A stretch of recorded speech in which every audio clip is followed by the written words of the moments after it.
so much. I love you so much. I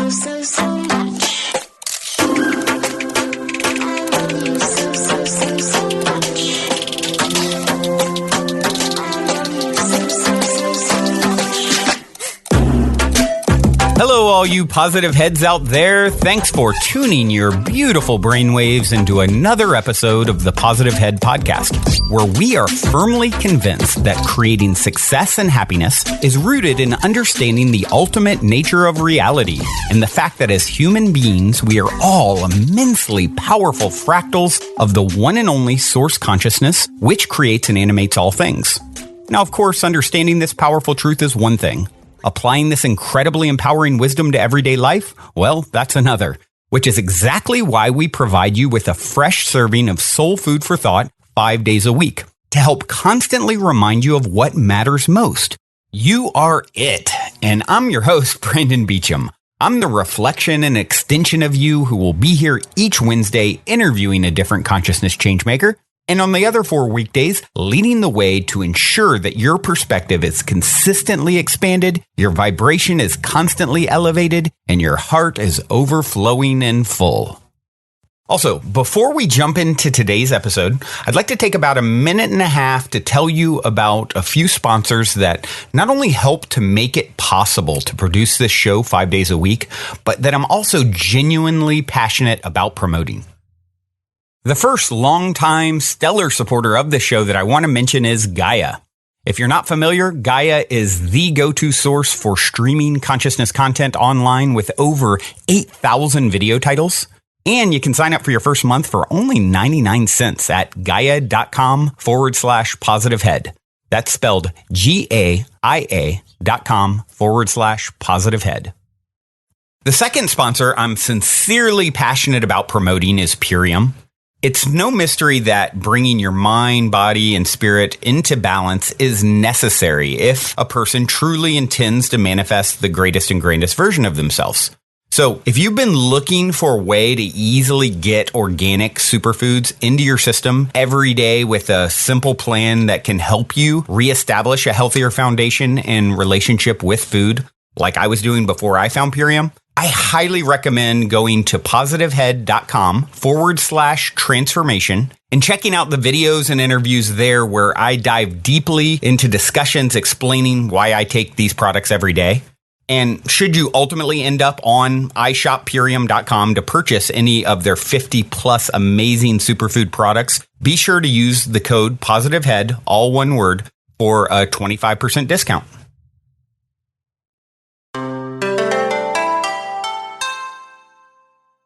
All right, all you positive heads. On this week's Soul Share episode, I'm extremely excited to welcome back the one and only Sandra Walter to the show. And if you guys didn't catch Sandra previously on episode 559, definitely check that out a while back.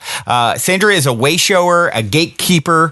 On the original episode 559, she discussed her primary aim of helping to facilitate the great shift in consciousness we're currently experiencing on the planet by acting as that's a tongue twister, acting as an ascension guide. Say that really fast. And today we're going to continue diving deep down that never-ending eternal rabbit hole.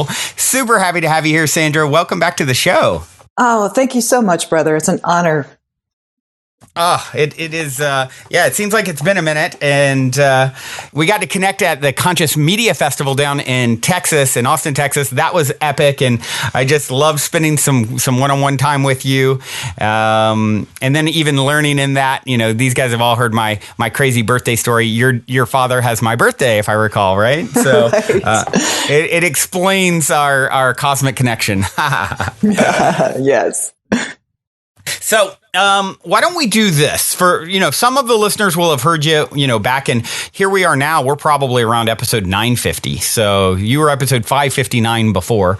Like I said, I highly recommend you guys going back. And for the record, any of the archives, you can go to positivehead.com and search all the way back to episode 1. Whereas, iTunes and Spotify, some of them, they don't go all the way back to the beginning, just FYI. Highly recommend going back and hearing Sandra's original episode. But for those who aren't aware, or maybe need a little refreshing, maybe you can give a little mini backstory about yourself as we begin our conversation. Sure. Well, for those who aren't familiar with me, this year is my 20-year anniversary, brother. How exciting is that? So 20 years of being a conduit for higher level, higher dimensional intel on Ascension and this awakening process. So I've been a channel, some people say channel, a conduit for that kind of information since 1999. So I just celebrated 20 years back in January of getting turned on in 99 and bringing in this kind of information.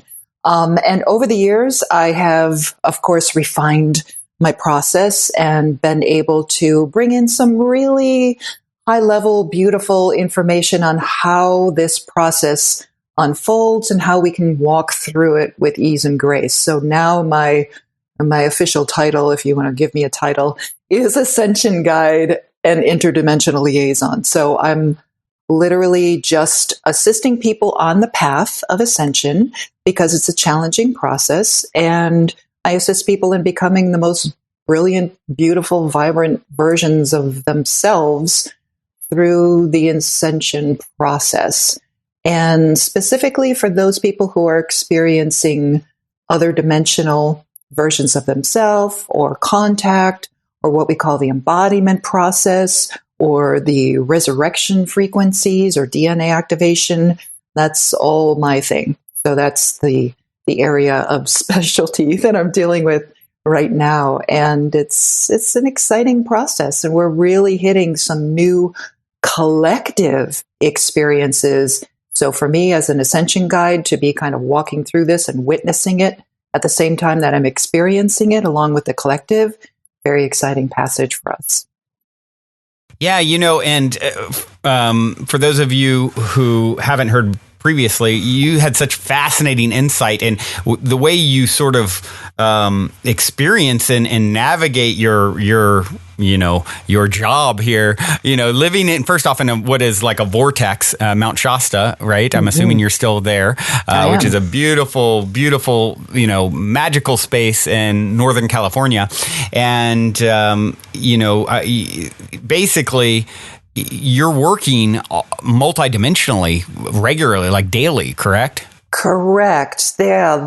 When I came to Mount Shasta, and that was 7 years ago, actually 7 years ago last Friday. Wow. All these anniversaries. Oh, wow. Right?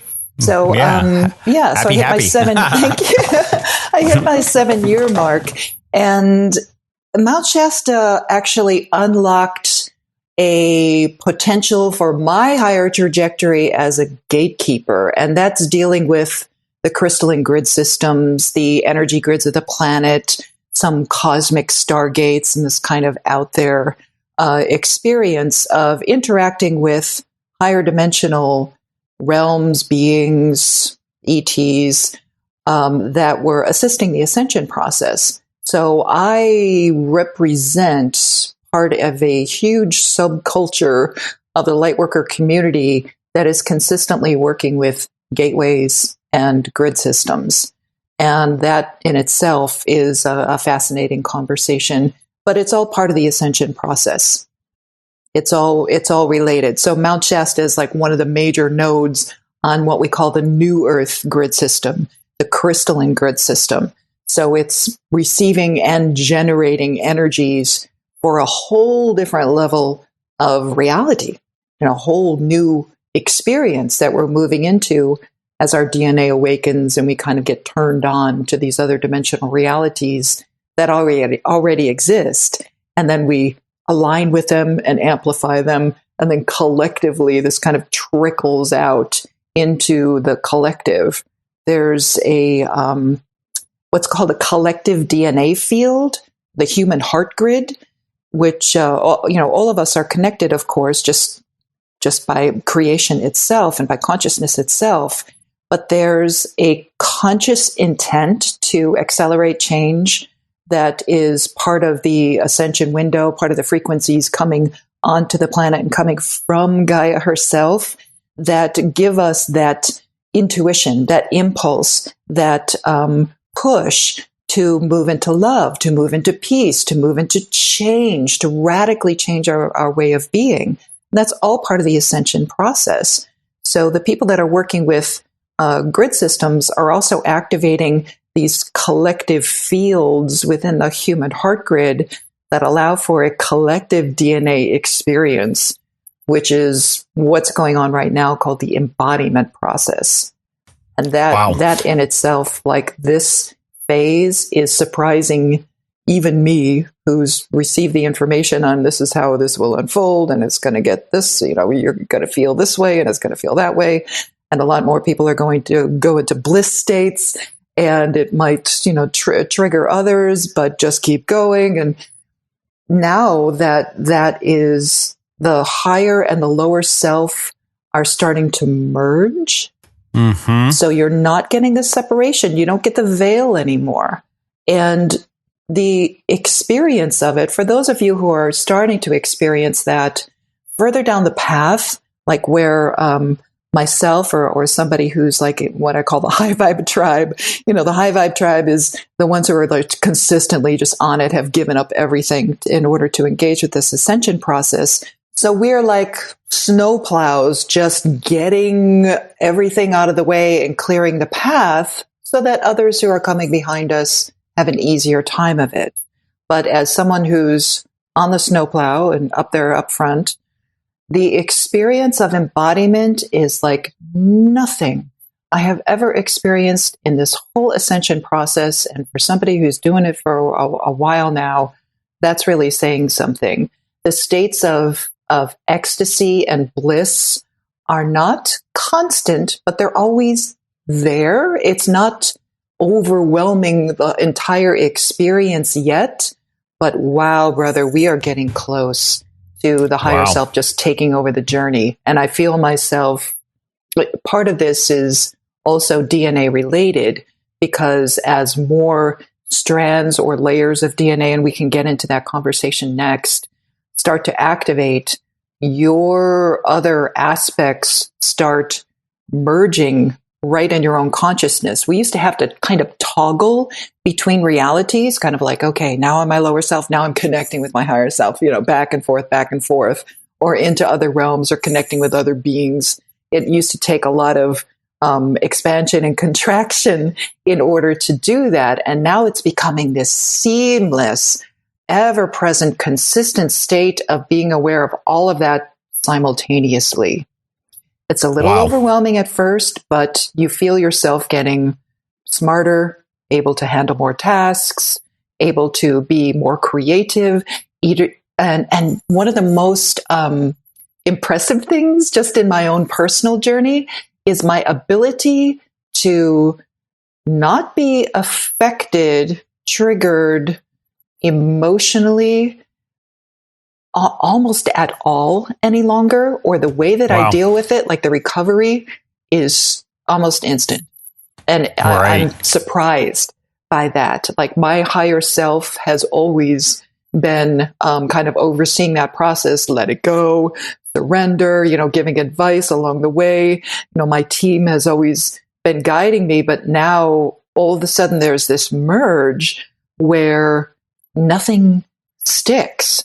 And this is really fascinating to me because it also connects with what's being revealed with multidimensional crystalline DNA for me right now, and how that overrides time dynamics. So you no longer have this strong imprint on the memory field, on the emotional field. And when that stops being like a dominant force in your experience, suddenly there's freedom, and all the masters, they've always said, you don't want another belief system, you want to be free, right? So now that you have that freedom, you're no longer imprinting the field with these crazy dualistic emotions. And so you're not creating memory fields in the same way, which is the experience of time. It's just imprinting memories along a timeline, along a toroidal loop, because time dynamics are all based on a torus field. So if you're not imprinting the torus field, that means you can experience other torus fields of a higher vibration, which don't have that density, which don't have that kind of feedback system that you get in duality. So for me, that's been like a strong indication that, wow, this embodiment phase is truly changing everything, which was the whole message for the last 2 years. Embodiment is going to happen in the beginning of 2019, and it's going to change everything because it changes the collective fields. It interacts with the fields of Gaia. It activates levels of the crystalline grid and crystalline DNA that haven't been uncovered in a very long time. And all of a sudden, your experience starts becoming your higher self's experience. And the higher self has always been kind of kicking back by the pool. Like, why is everything bothering you? You know, it's always been like, why are these things bothering you? Let it go, let it go, let it go. So now that, now you're in that state of nothing really sticks. And that gives you such freedom, because not only do you have the freedom to experience your own heart as source, as God in a body on a planet, but you also have the experience of, well, now my consciousness, my brain itself, my neural pathways are now free to direct the experience wherever I would like to go, or not direct it at all. That's You're proactive, really beautiful. Not reactive. Yeah, completely. And there's also this state of stillness, of 0 point, where it's like nothing is really important, and everything's really important in at the the same best time. kind of way. It's beautiful. It's quite beautiful. Nothing matters and everything counts. Exactly.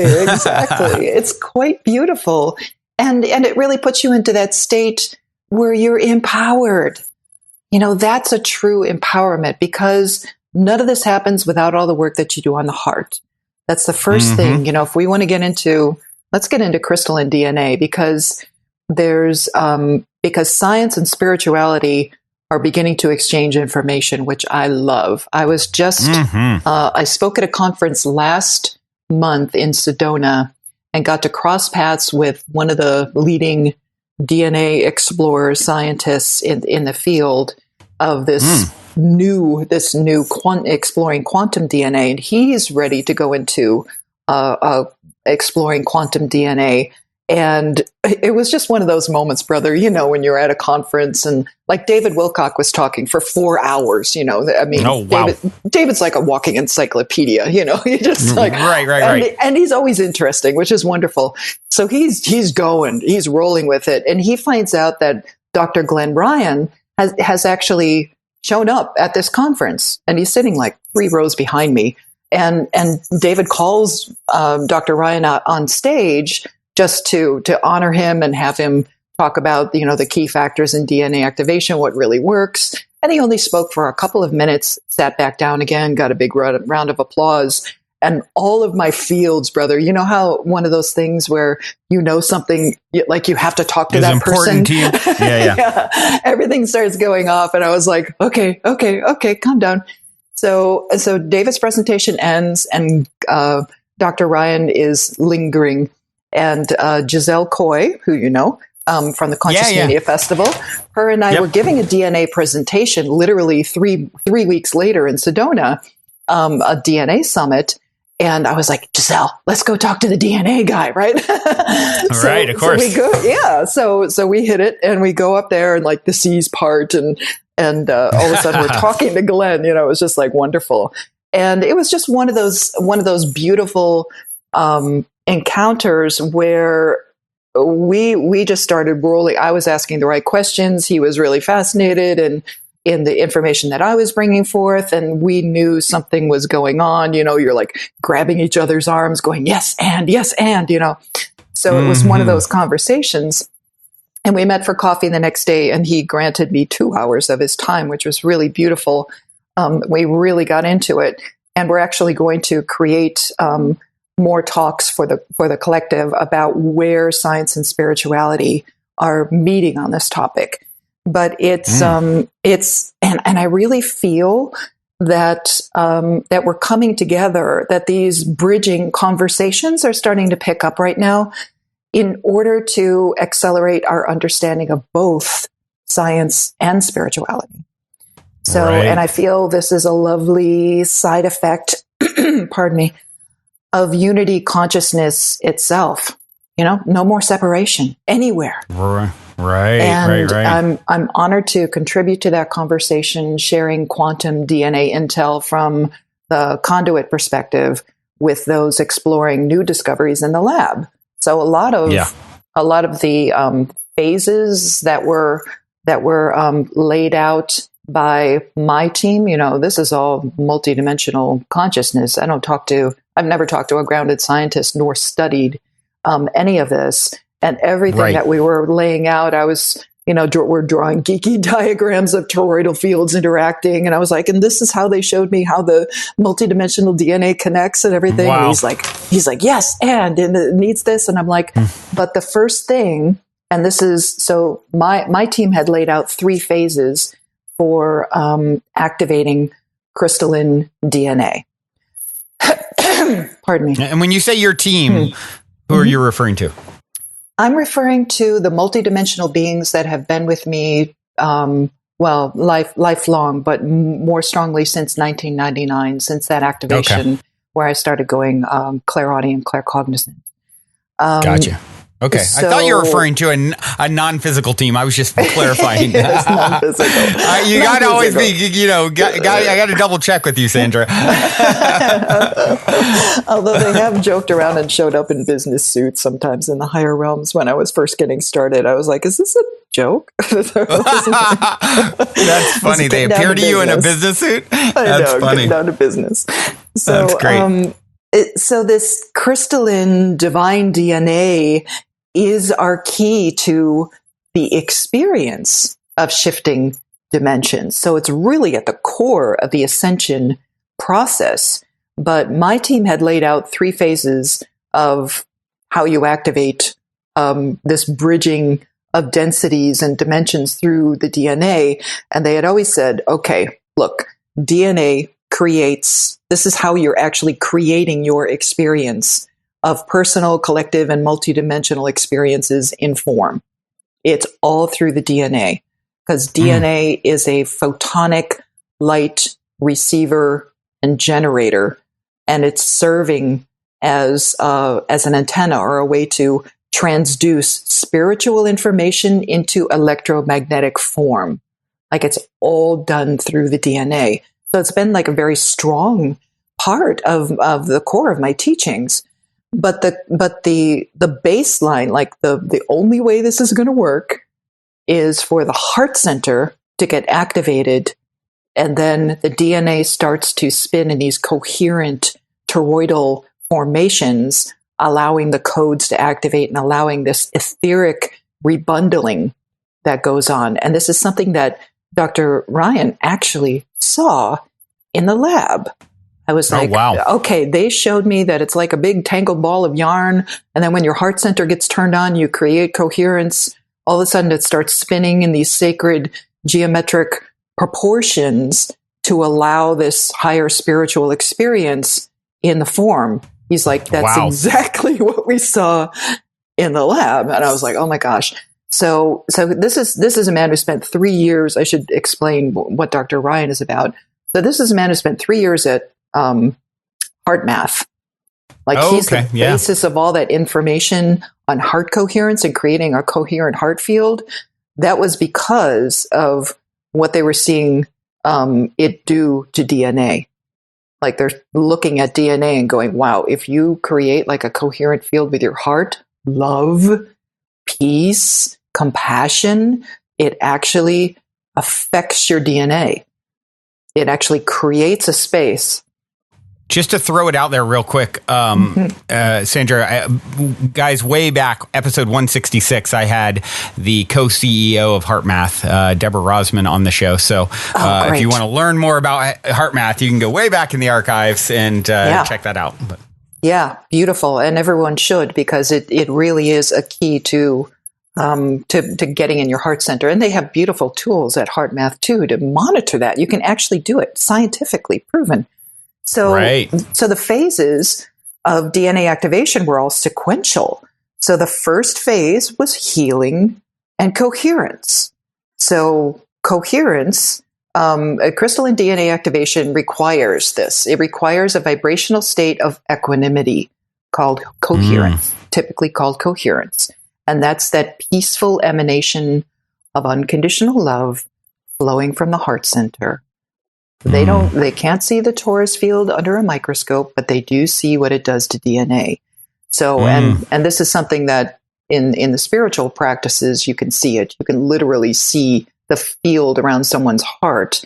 And it's not just the energy field, it's a literal field around the heart center itself.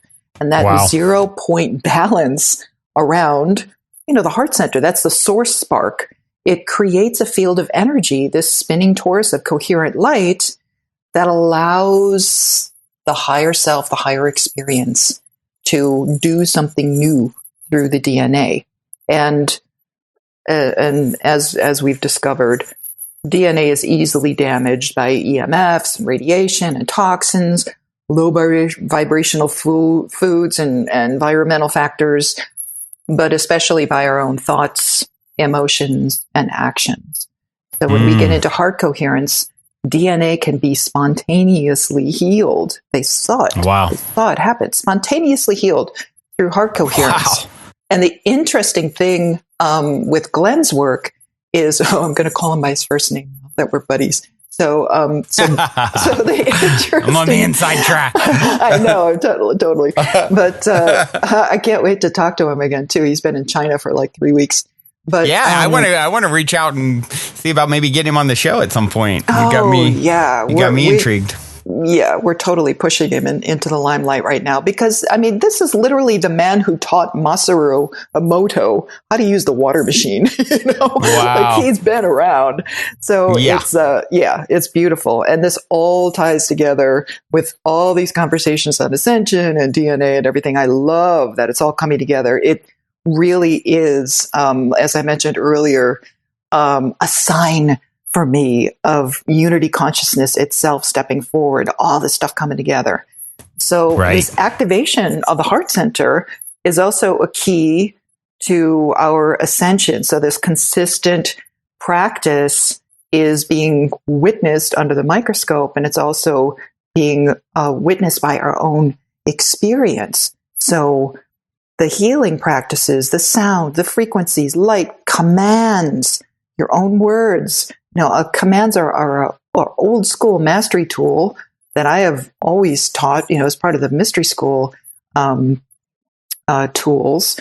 But it's been scientifically proven since, early 2000s.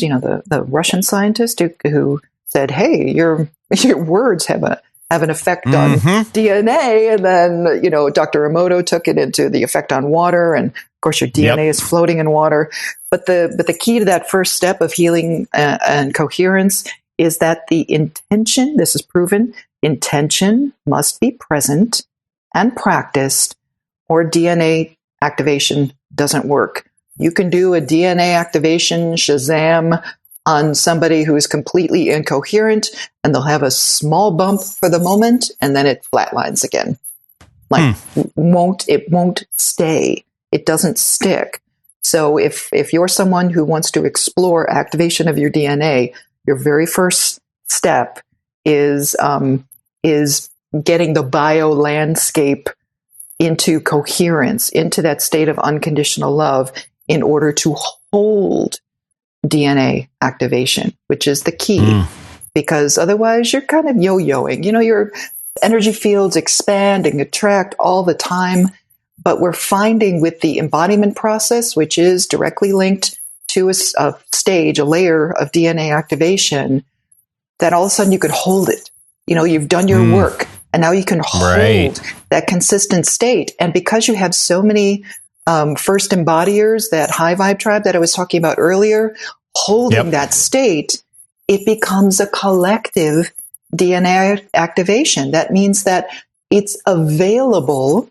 It's not overriding you without your free will, but it's available to everyone. So we're literally, we do those Sunday unity meditations and we feed those codes out into the human heart grid and create that field that anyone can step into, meditate with us, and receive those codes, and it slowly gets integrated into your system. So we are operating as one again, more unity consciousness. It's really quite beautiful. So that's why self-love, love of source, love of all of creation is vital to restoring and reactivating and ascending the DNA within you. Accepting what is, not stressing and trying to force things to sort of manifest. And I think that's a big one for us. You talked about sort of a few minutes back, you were talking about this, as you've embodied more of your higher self, there's a lot less, little to no triggering going on, right? And it's, and I think that's for me, I think that really jumps out as me as someone who is very high energy and can, the listeners have heard me say it, many times in the past. It's like the same energy that really fuels me and gives me all this, energy and my own personal power can also, if it's out of balance, that can turn into agitation and stressed out about a situation or being triggered. And when you start to realize that truly your triggers are your treasures, these are the things like, now these triggers are coming back to you in a way like you talked about earlier, where they're just like, they roll off your back.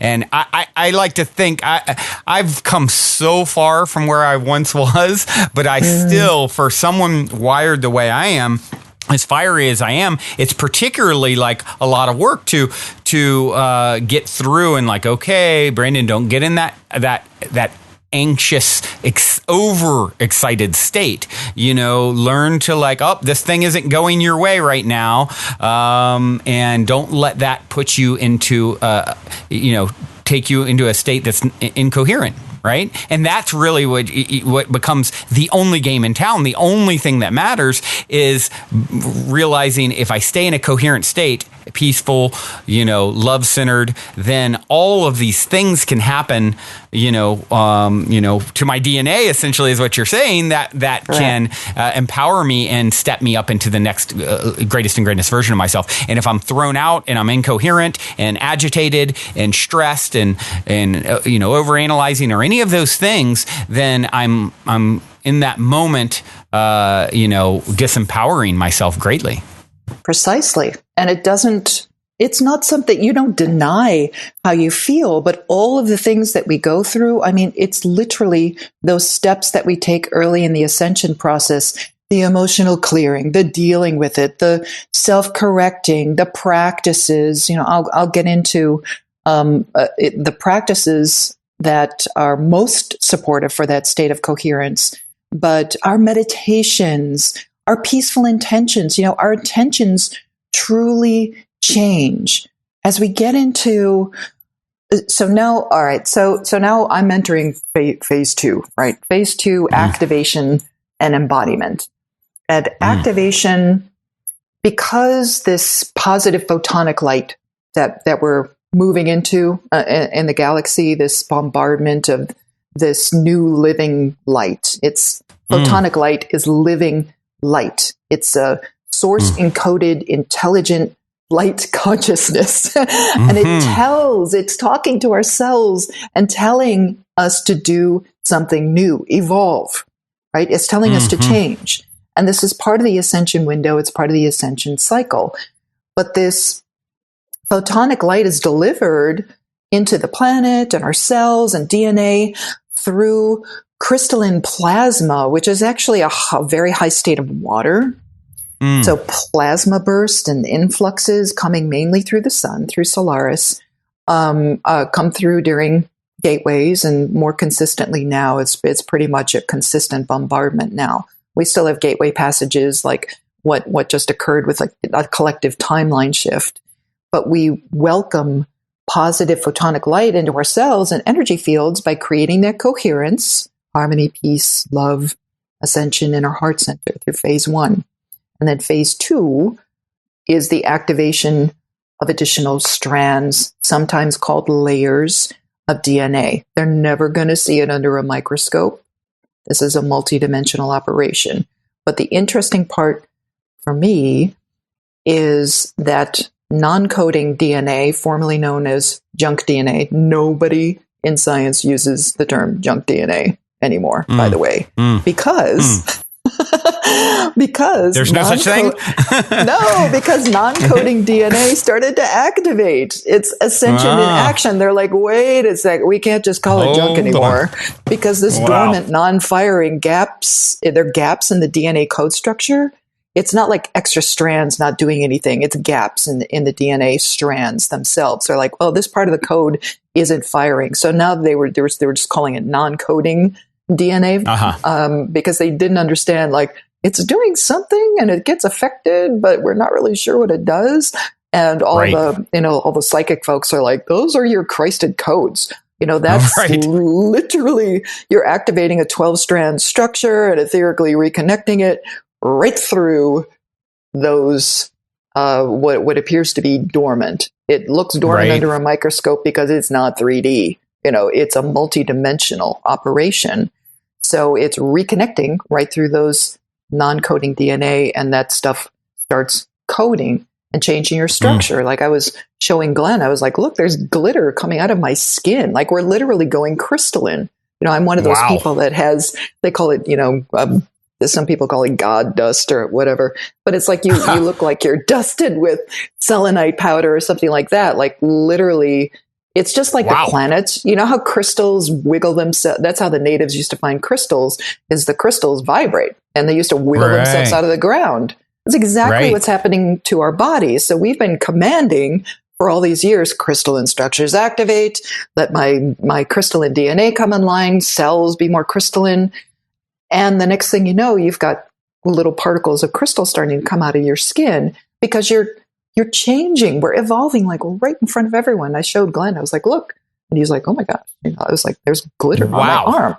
So, and it was like, it's always there. You're shining, like literally turning crystalline because the DNA is telling the cells to do something else. And this entire planet is built for that. When you look at Gaia herself, what's the number one elemental on the planet is water. She's mostly water. And then her main element is the silicon dioxide. I mean, she's crystal and water. It's the same structure. Like she's built for ascension. So as these kind of non-coding gaps in the DNA start activating, and there's a process that you can go into through the ascension process to go in and consciously call those codes forward for Christ consciousness, for multidimensionality, for the experience of embodiment. And because DNA is how the higher self projects our spiritual essence into a physical form, with crystalline DNA, which is working right through that 2-strand structure, the other layers are those other 12 strands. The crystalline DNA with those activated codes for Christ consciousness allows us a different perception, a different experience. It's all connected. It's not like, oh, my 2-strand over here and then my 12-strand with my ascended self. It's all simultaneous. It's all right. Everything you need is right within your own body, right within your own consciousness, which is just amazing to me because it's interesting because as these different layers or different strands get activated, they all have different qualities. So all of a sudden, you're not affected by the lower reality stressors as much. And all of a sudden, your diet changes because the body wants something else. And you no longer want to put junk in your body because the body's like, no, thank you. We're doing something else. So complete dietary change, emotional change, like all of your energy fields start changing. You start not just feeling the energies, you see the glitter coming out of your skin. And then there's this mastery level that starts kicking in. If you're used to, if you've been following any kind of mastery teaching, at all, that's they are consistently present and very detailed with their information on what is complementary and what's uncomplementary. And you just keep following, self-correcting, correcting. And all of a sudden you hit this, the amount of photonic light and the biolandscape and the heart coherence, everything like aligns. And all of a sudden you start activating your mastery strands or layers. They're called by both. That's why I keep using both terms. It's kind of like dimensions and densities. People get hung up on that. It's like, let it go. Yeah, it's just a word. So let's talk about like the mastery experience. But all of a sudden, you could not go off path if you tried. Like it leaves your consciousness. I feel it. There's all of a sudden the negative thoughts are gone. All of a sudden, you would not create distortion. It doesn't even cross your mind. All of a sudden it's just leaving. And then you look around, you're like, why are other people creating realities they don't even like? Or why are you creating that situation, And it doesn't even bother you. You're just like, oh, that's interesting. Look at that person creating that reality. Like there's a level of detached compassion, if you want to go Buddha on it, but there's this very detached sensation with this level of embodiment. And because this is new, because this is a new experience, that's kind of where we are right now. Everyone's just kind of not pulling back from life. I'm not talking about that. I'm talking about a detachment from the drama or unknown outcomes or, worrying about the future, fretting about the past. All of a sudden you're 0 point. You're just in the center. It's quite beautiful, kind of center of the whole hurricane. You're just like, wow, everything's cool in the middle. It's the really eye beautiful. of the storm.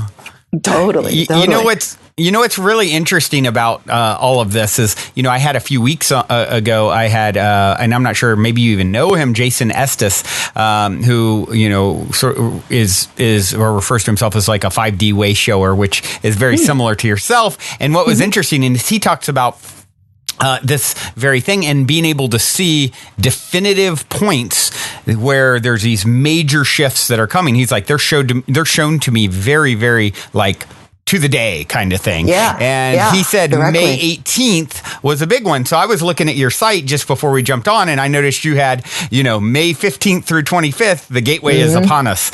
And here we are now as we record this. It's like the 21st or something.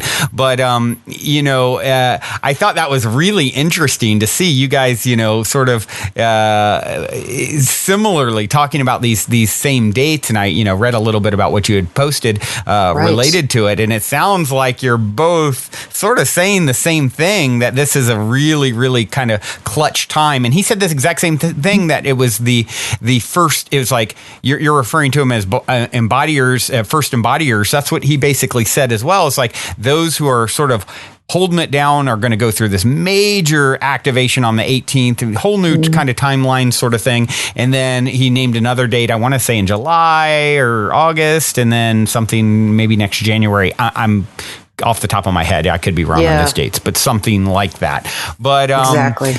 But so I thought that was really, really cool and just a very interesting. I don't know if you even know each other, but I thought it was interesting to see whenever I see two people, saying the same thing, especially as specific as that. I find it pretty interesting. Yeah, and that's been a really interesting part of this process. So that's been kind of a side effect of being in Mount Shasta too, and kind of embracing the gatekeeper role. Is all of a sudden the dates, the gateways were coming in. They were like, okay. And they would download everything in December for the whole year ahead. And they'd be like, okay, on January 12th, there's going to be 5 solar flares. And then on March, it was just like really detailed information. And for me, is this shown to you in a meditative state, just to clarify? Like is that typically, or is it come in flashes of downloads of information? Like, what is your process? Well, I meditate daily, but I spend time with my team every day too.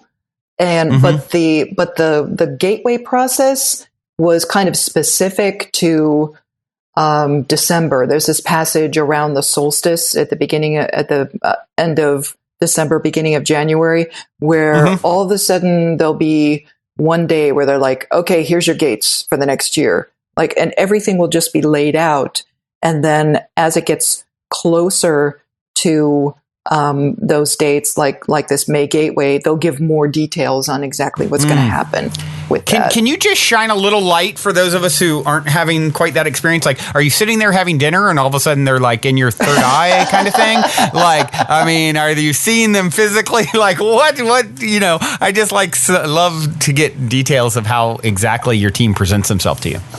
Well, this is, and my perspective has changed quite a bit, because in the beginning, it was like aliens showing up in your bedroom kind of thing. Wow. And they're not, but they're like big sparkly fields. And it was more like eyes and a kind of a random outline of a body, sparkly field kind of thing. And then they became more and more present. And especially when I moved to Mount Shasta, then I was having like direct experiences with them on the mountain. But it's more like a blending. Like all of a sudden I'm where they are. They're not where I am. I'm where they are.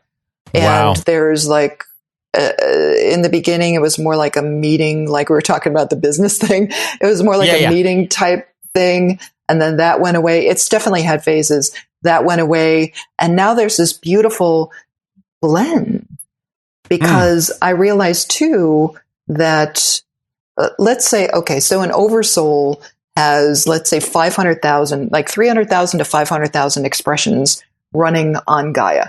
So a lot of the time you're just talking to other versions of yourself. So let's say someone like Jason, who is also tasked with, hey, tell the collective that this is going to happen during this time so that we can all pay attention and focus, like gatekeepers, grid workers. We give everybody the gateway dates ahead of time so that everyone's paying attention and we can really take this on behalf of everybody else, right?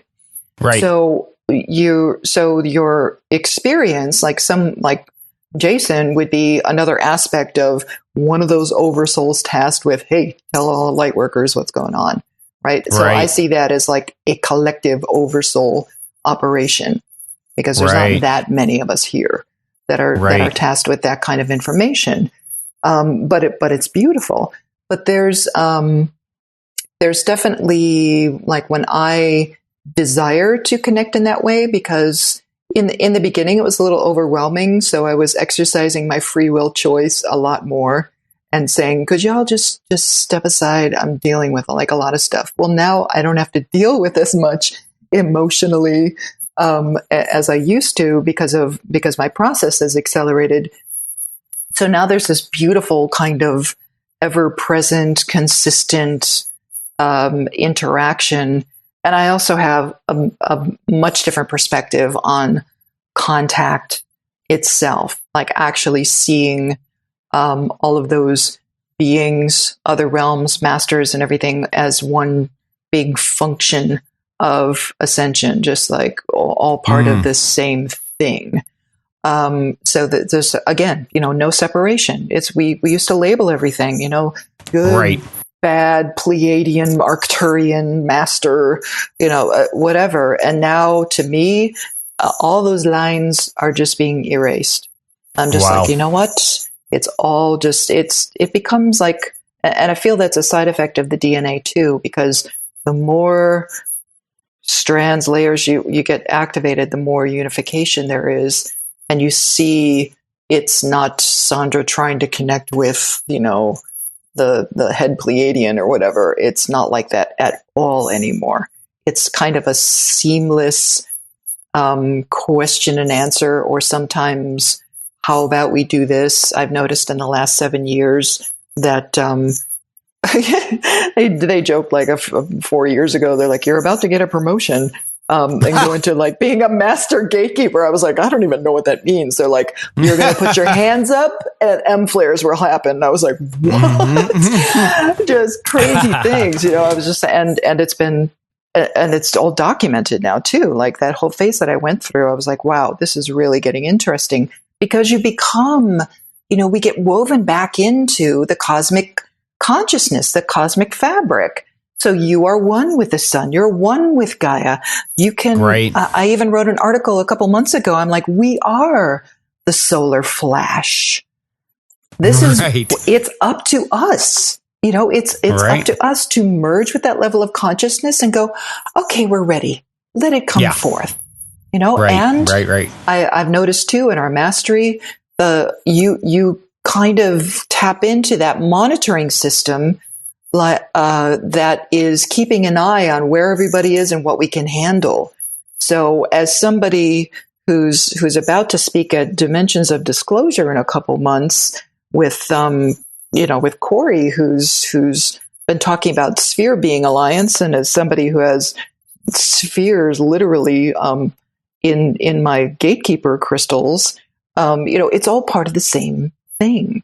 We've been talking about that since 2008, that there was this huge galactic monitoring system, and that our aspects of our other selves were out there and monitoring the energies. We weren't going to get anything we couldn't handle, and that there wasn't going to be this big, explosion at the end of 2012, that everything was going to be monitored and we were going to be given what we could handle as we could handle it.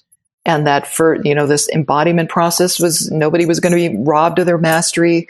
You're going to be able to go through the embodiment process, and that the solar flash technically was already unfolding, and that we were going to be able to experience it and bring it into our experience as masters. We're going to be able to do that, but it requires unity. That was the big thing, is like, you guys are going to have to get together. You're going to have to learn what's going on and have that perspective and merge with that mastery realm that you've been treating as the ascended master realm. You're going to have to merge with that, because it's actually you. It's actually higher versions of yourself, those of us who are connected to that, and you're going to call it forth. You're going to be the ones to do that, because you're the ones on those ships, on those spheres, doing that work. And that's the only reason why people like Jason and myself get dates and very specific information on when the sun is going to go off, when this is going to happen, is because we're the ones on those in the sphere alliance, whatever you want to call it. You're tipping yourself off. Yeah. You're the one, it's like, how do we have eyes on the back of the sun? It's like, honey, you're there. It's like, how do you know when that's going to happen? Because we're there. So that's all part of phase 2, is that perspective, really getting into that perspective and that activation. And then, so let's forge ahead. DNA phase 3 is this quantum expansion. And that's, like I said earlier, like each strand or layer in that multidimensional structure has a different function, providing a more and more expanded experience.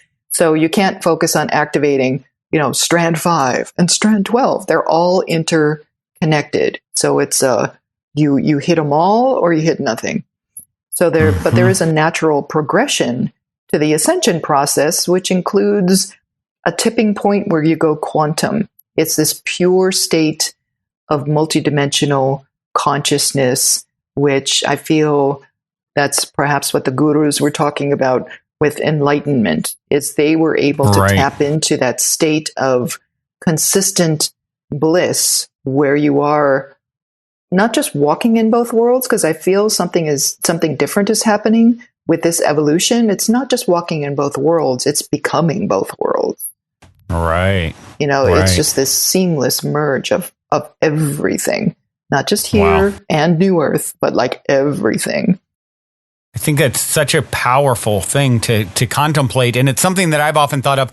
I've had friends that are, several friends who are having experiences where they will be bilocated, in another version of themselves, I've told this story a few times because it's a fascinating one. A friend of mine who is, she has very, very lucid dreams, every night, where she's like, Brandon, I could tell you 1,000 other lifetimes in detail. What's on the table? What's, and she's like, and she's actually not it's almost like my brother. It reminds me of my brother a little bit when he started having out of body experiences. He wasn't seeking it. He was never the guy first in line on the roller coaster.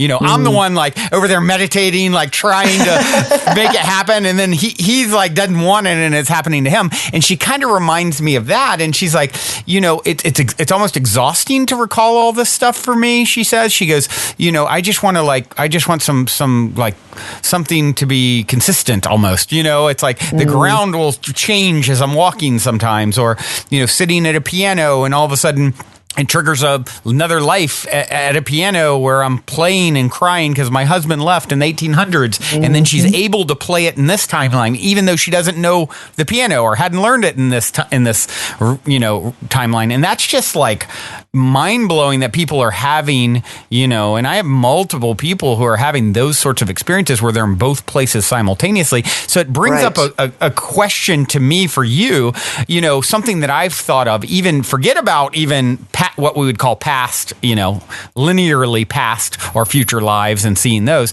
even alternate timelines with this character, with this avatar, Brandon Beecham, right? Is it something that people need to, and it's something that I've thought of and maybe came to me and I've thought of, and it even brings a little bit of trepidation. Like, okay, Brandon, as you ascend, this idea is for some reason sort of seated with me that perhaps you'll need to see all the other timelines that Brandon could experience as they merge into one, even though you don't have to experience them fully.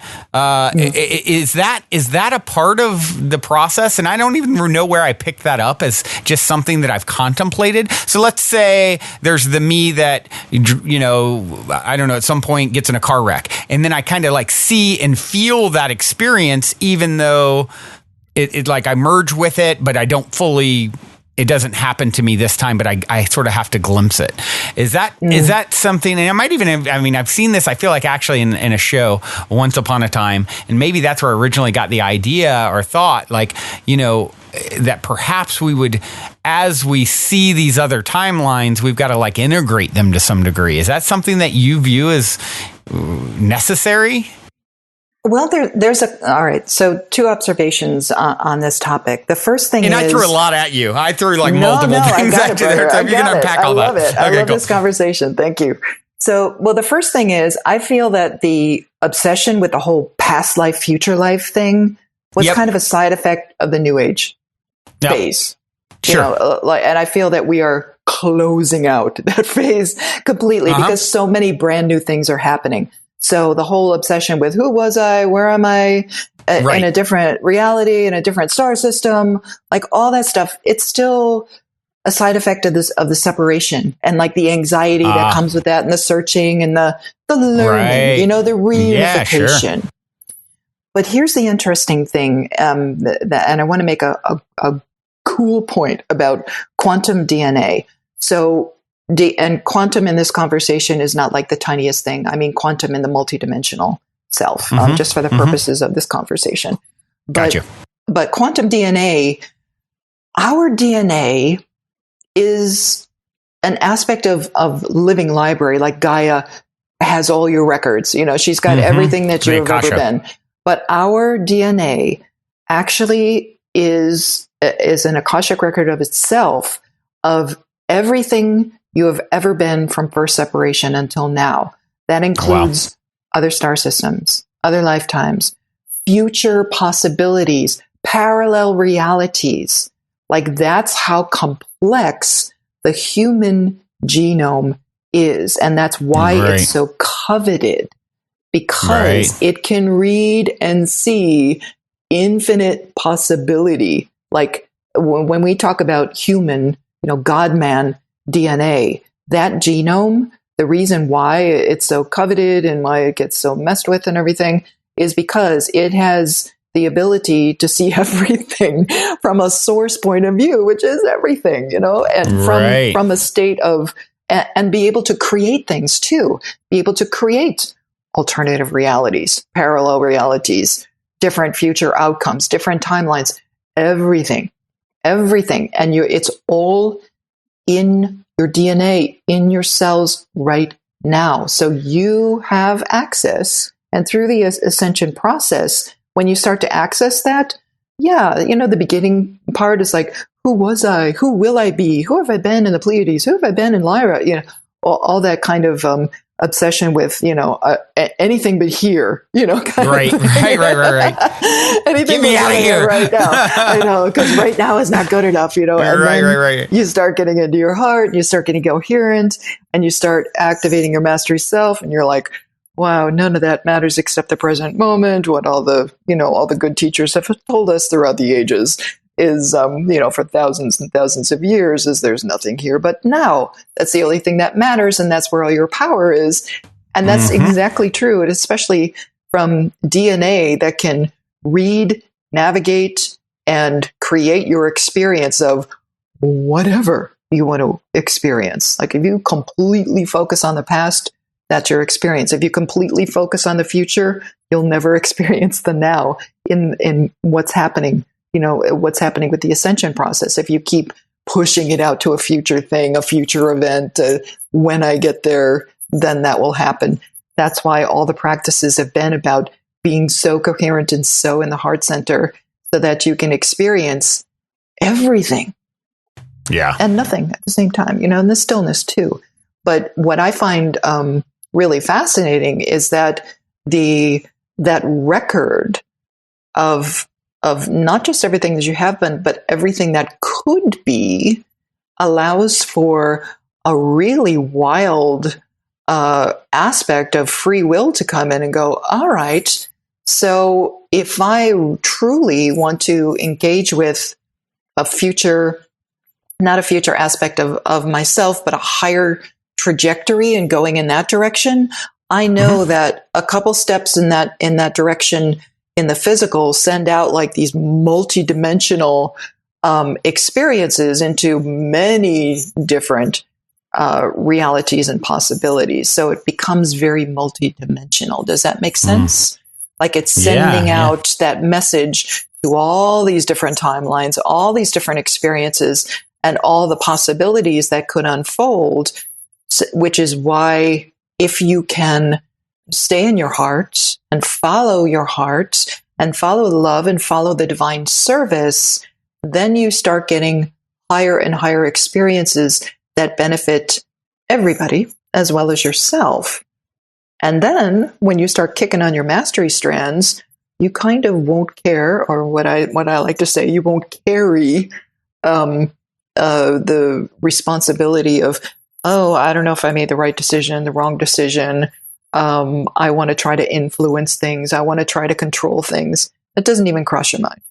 Right. It doesn't even cross your mind. You're just like, what's in the highest interest? Because you're working with that big team. When I talk about my team, my big multidimensional self, all those different realms and all the different beings, I understand now they are all aspects of big me, of big source me, almighty I am, all that stuff. I understand that. And when you talk about the collective operation of ascension and merging into that and becoming one with that, then your personal journey seems to kind of start dissolving. It dissolves into this really beautiful state where it's just like you can observe sitting down at the piano and playing the piano, even though you've never played the piano before, and go, that was interesting, without attaching to it as like, oh, I used to be, oh, I'm going to be, and you start really prioritizing collective interests over personal interests. And that's an aspect of divine cosmic mother intelligence, the background energy of all of creation. And that already exists in the realm of possibility within your DNA. And your personal choice to engage with ascension practices unlocks those codes, that non-firing, the junk stuff. Right. I love that. Yeah. All right. Well, now seems like a good moment to take a quick minute to tell those of you who aren't familiar a bit about our sponsor, Gaia. I've been a big fan of Gaia for many years now, which is why they're the only content provider I've ever reached out to in regards to potentially supporting this podcast. So needless to say, I'm very excited they're now supporting the show. Gaia truly is my personal go-to source for streaming consciousness content on the web. They have an incredible 7,000 plus exclusive videos covering 5,000 years of wisdom. Just to give you an example, on the show Missing Links, the incredible researcher Greg Braden explores all the biggest questions concerning who we are, where we come from, where we're going, by connecting the missing links between science and spirituality to complete our understanding of humanity's history and to better understand the interconnectedness of all things. Awesome, right? And that's just one example. As you guys constantly hear me say, it's a daily conscious effort to maintain an elevated vibration. And if you're looking to go deep down the rabbit hole to do so, then Gaia is the best place I know of to do it, period. And you can sign up for your first month for only 99 cents at gaia.com/positivehead. That's spelled GAIA.com/positivehead. Check it out. So I'm curious, I'd love to get a glimpse into some of the things that your team sort of, I know you get these sort of regular downloads, if you will, glimpses into, okay, here's sort of, what you should prepare for and let others know to prepare for. And I'm curious what some of those that are most pertinent now. I mean, you've touched on it some, this whole embodiment process, that is going to, it's happening on a major scale with the sort of the leaders of the pack. And it's going to continue to trickle out. Yeah, right now. And then so, what does that look like if, as Jason put it, the first wave of embodiers really, stepping into this whole new era, if you will, right now, more coming, the next wave, months behind that, the next wave months behind that. So what does it look like, a few years from now, or, what is, and I know you don't have the all-seeing crystal ball necessarily at this point yet, but what is it that you sort of, intuitively or have been shown or told, can be expected as this becomes the new norm? Well, when you're dealing with possibilities, so there's always free will. The collective can always say, it's too crazy, I'm going back. They can always try to turn around.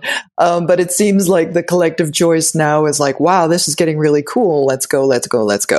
And it's all about unity. It's all about co-creation. And people are getting much more willing to go into that because of this activation, because they're seeing the effect on those way showers that are just a few steps ahead on the path. So I feel that's going to make a big impact, is like people are actually going to witness watching people change right in front of them. Right. Which is incredible, because it's always been, I end all my newsletters, let us show humanity what is possible with Ascension. For good reason, because it is a demonstration. It has to be demonstrated in order for a lot of people to go, oh, that's what you're talking about. You see it, and it makes it way more possible and plausible. Impactful. Yep. Yes, much stronger impact.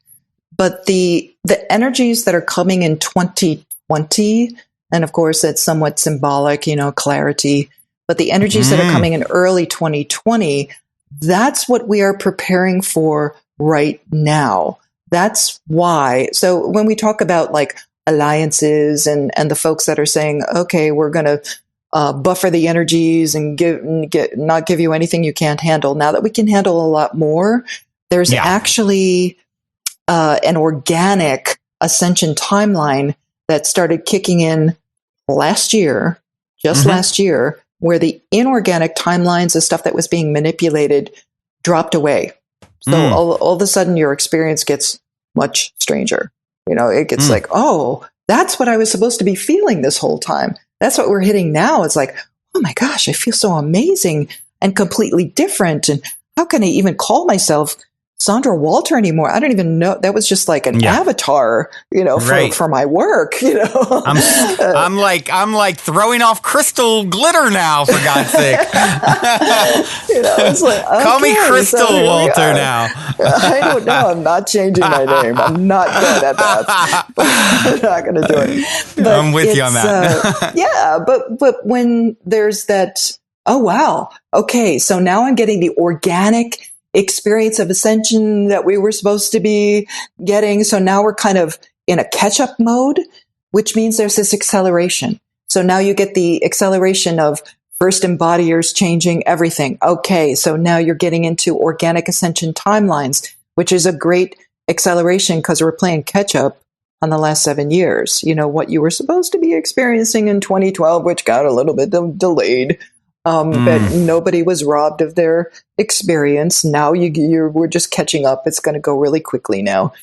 So when you say organic versus inorganic, are you talking about like sort of stepping into these timelines that are more, spiritual based as opposed to as we level up, as opposed to like artificial intelligence kind of thing, or? I'm just talking about like the manipulation of timelines that used to be a thing. You know, it used to be very difficult, especially for gatekeepers and grid workers, because you were consistently dealing with, other aspects, other beings that were consistently trying to steer people off course, and the whole false flag thing, like all of that stuff. There's actually a division. So a division was made, and those lesser realities, those lower vibrational timelines, are actually splintering off from the experience. So when we talk about division of worlds or division of timelines, it's has been described before as like two trains leaving the station, and eventually you go in different directions. Eventually you don't see each other. That's multidimensionality. Like like I was not able to perceive my team 20 years ago. It's kind of like that. Great. It's just like all of a sudden you become part of that team. It's like, oh, whatever happened to, Eventually it will be like that. And I know a lot of other channels and conduits have said that too. Like, yeah, eventually you're just not going to have the same reality because you're not in the same bandwidth. It's all based on bandwidth in the DNA, vibration in the DNA. But I don't feel anybody's going to be fading out from your reality in the next couple of years because we have work to do. This is about the demonstration. So it is about service. However, I feel that the catch-up stuff, the stuff that's coming with like the eclipse in July and another gate beginning of August, end of August, and then the major jump that always comes with end of December, early January, but is really kind of cranked up because of this timeline catch-up, because of 2020. It's a really strong influx. And I feel as, and I know my role as one of the leaders, way showers, kind of, getting the tribe together kind of thing. My service work is going into a completely different level this year. And I'm just like abandoning a lot of the stuff that I used to do and moving into new stuff. And just kind of like you, juggling a lot of things at the same time, because all of a sudden there was like a lot. It was just like a lot of creativity, a lot of things were happening, a lot of things that you said yes to, a couple things that you were saying no to, and now it's like a sword. Now I'm just like no, yes, just really getting fine tuning where we're going, which is beautiful because that too is a side effect of the strands coming on, the multidimensional activation coming on. You can handle a lot more, but it also gets more refined as we go forward. You're going to find there's zero interest in a lot of the old things that you used to do. And literally look at yourself in January and look at yourself now. We notice like, wow, I remember what I was like in January. It feels like a completely different person. And that's just, within 6 months. So it's really getting interesting. But look, even looking ahead and looking down the timeline possibilities, when I look at what my, like the high vibe tribe, and it's not about separation. I don't want anyone to think this is about separation. It's just an experience, a temporary separation of experience, just because, again, you're the snowplow, right? You're going to go and demonstrate, wow, you can have a completely different experience and it's going to be awesome. And we're just opening up what they call the rainbow bridges, which is like a DNA aspect, a crystalline bridge to the new earth. You're going to just blast open those gateways to the new earth by doing it, by doing the embodiment and becoming that higher self, which is just what the masters did. It's just kind of cranking it up a notch because, like Yeshua said, all this and more, right? So you're like, okay, here we go. And there's a beautiful sweet spot of a combination of incoming light, allowing that light to hit the planet, from the galactic level, opening up some very unique codes and what we call the living library of Gaia herself, revelation frequencies, crystalline grid activation, crystalline DNA activation within. There's like this beautiful sweet spot coming at the beginning of 2020. And what that looks like when I try to feel into it, I keep getting like walls of light. So from a linear perspective, it doesn't even make sense. Wow. It doesn't even make sense. I'm just like, wow, completely different experience that for some reason I can't experience in my consciousness right now. Yeah. Yeah. So, it's fascinating that you talk about that, starting, the last week of December, last year, you talked about that being such an important point in time.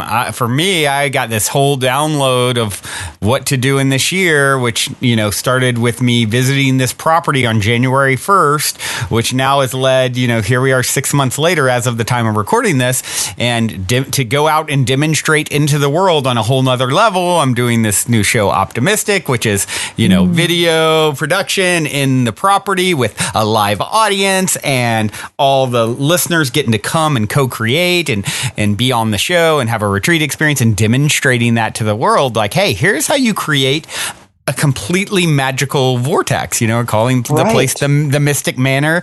And it's like, let's put it on display on a whole nother level. Let's upgrade it. And so it's interesting to hear you kind of talk about it and then the timelines associated with it, because that's, when you said, think back to January, I'm like, oh my gosh, like I'm on this whole different trajectory that, Christmas Day I wasn't on. By the 30th or 31st, I had this whole download of an idea. By the 1st, it's like completely coming into possibility strongly. And here we are 6 months later where, I move into this place next month and start shooting this new show. And, and it's going to be so public behind the scenes where everyone gets glimpses into the Mystic Manor and, let's show people how it's being done. And so I feel that like fully and resonate with it so much in my own life.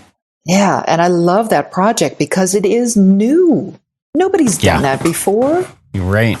I mean, it's brand new. It's just that kind of thing where it's just like that between the co-creation aspect and everything has to be interesting for the high vibe tribe, like appealing to the highest common denominator is the thing.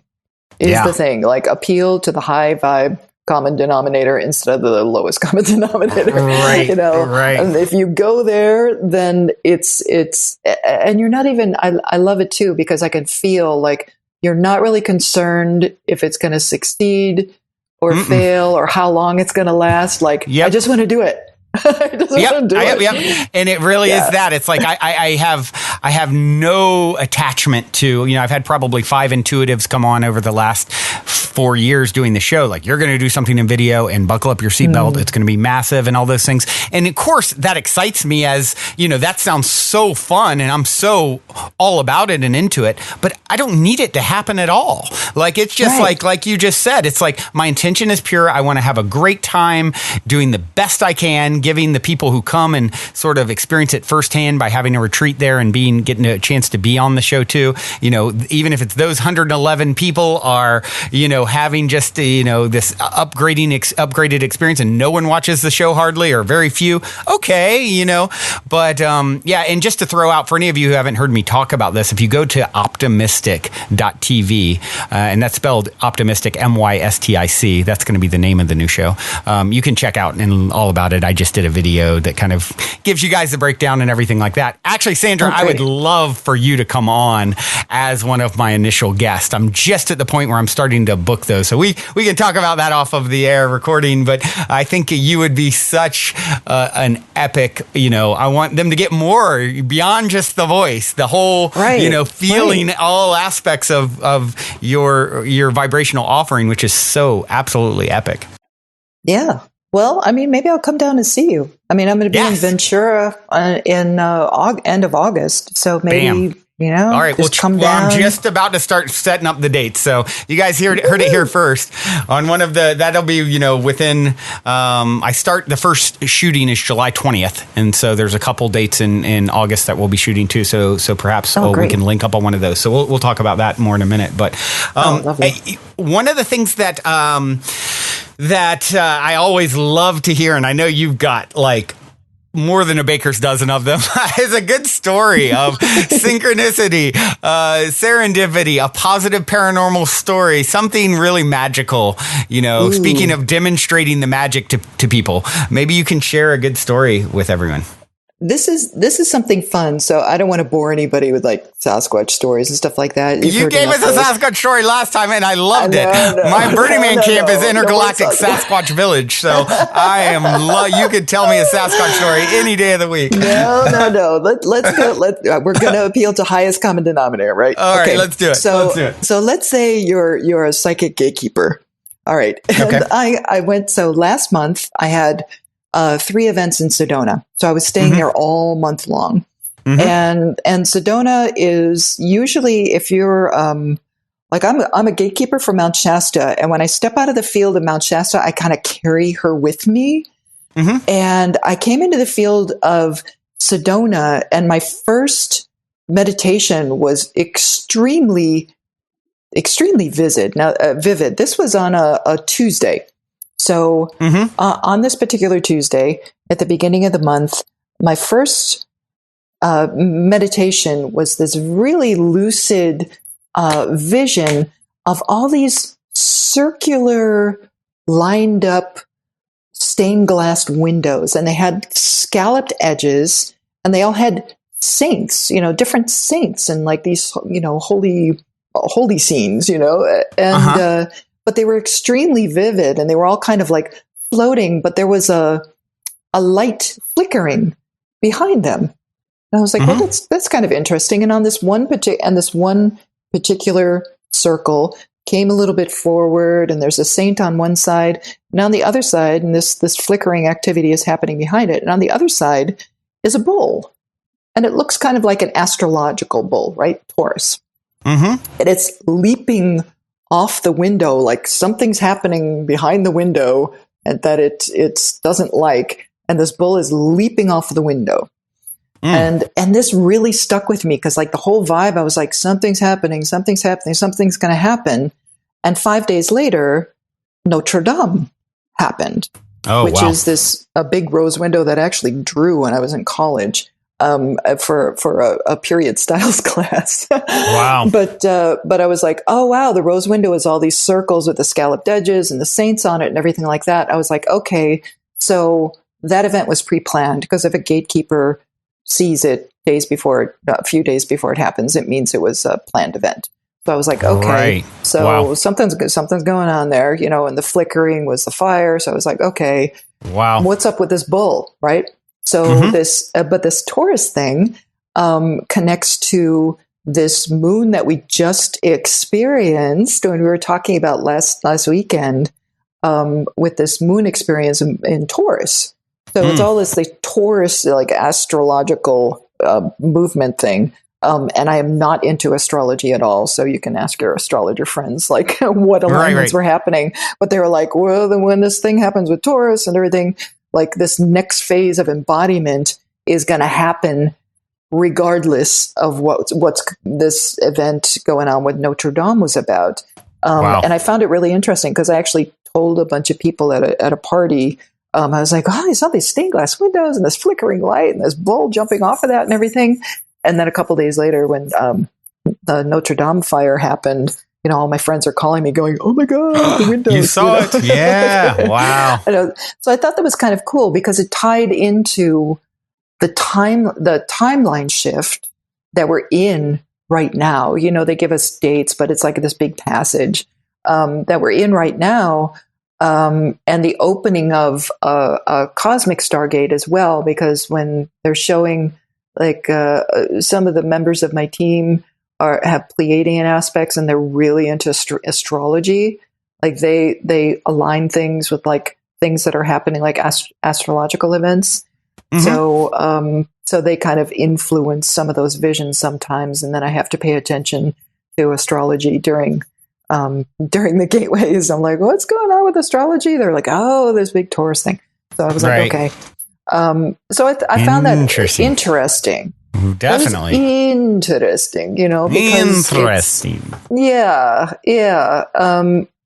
Because that stuff happens kind of consistently with the visions. And it was like right after that, I had another vision of myself standing on top of this giant stone structure with my hands up, with a big bowl in my hands, like a big metal bowl, almost like a singing bowl, but it was kind of flat. And there's all this like lightning and electricity coming into that, but I'm holding my hands straight up in the air with this bowl, all this lightning and electricity and everything. And a couple days later, I found myself on the Hoover Dam.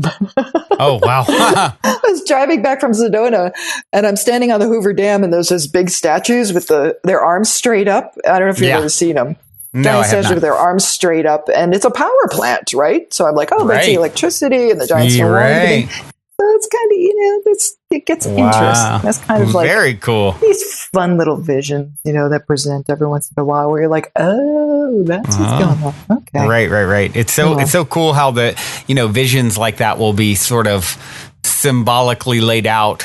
And it really is like, I think the more you do it, the better you get at it, the better you get at interpreting these sorts of things and connecting the dots, the more things appear for you to connect. It's like it's like this pattern recognition thing, which is sort of what makes us, so unique as human beings. And I think it's just that whole thing just is with synchronicity and all of, even having dreams or visions or any of that. It's just like decoding and then seeing how all the dots connect.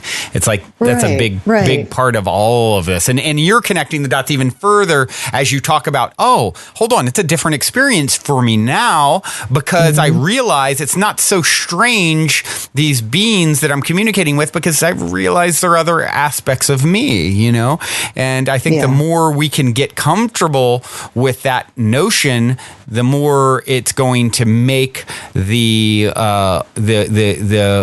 weirdness that ensues less weird and more like, and not less jarring and more like, okay, whatever is appearing here is some aspect of self, and it's happening. It's not appearing by mistake. So how do I tune into this part of self? Right. And even the terms that we use, it's just another aspect of me. That's not a personal me.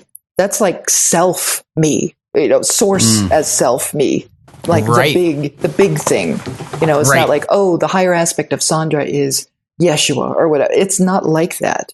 Like your perspective changes completely. It's like, oh, it's just another aspect of self. Like everything is, even the planet, even the plants.